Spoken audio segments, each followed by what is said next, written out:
Okay, so I'm going to say a bit more about water in the wood cell wall.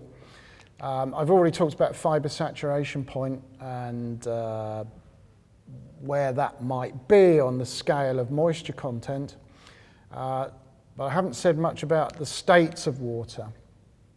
So when you get water that goes into wood, it can be in one or two places. It can be inside the cell wall, and it can be outside of the cell wall. So you can get water that absorbs into the wood material, and we call that bound water. And the reason we call it bound is because it has less mobility than liquid water. But we can also get water above the fibre saturation point that goes into these bigger voids.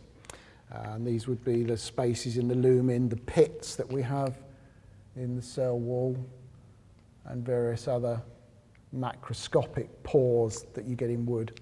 And that water is known as free water.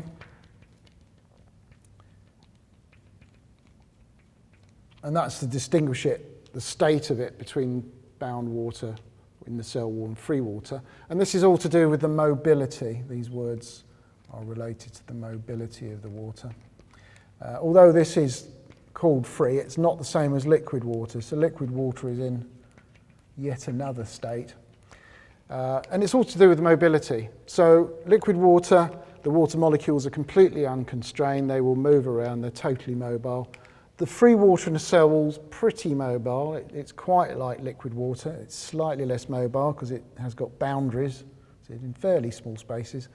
And then the water in the cell wall has much less freedom of motion.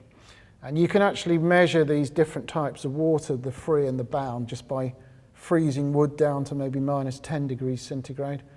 The water that's bound in the cell wall doesn't freeze, so that's quite often called non-freezing water.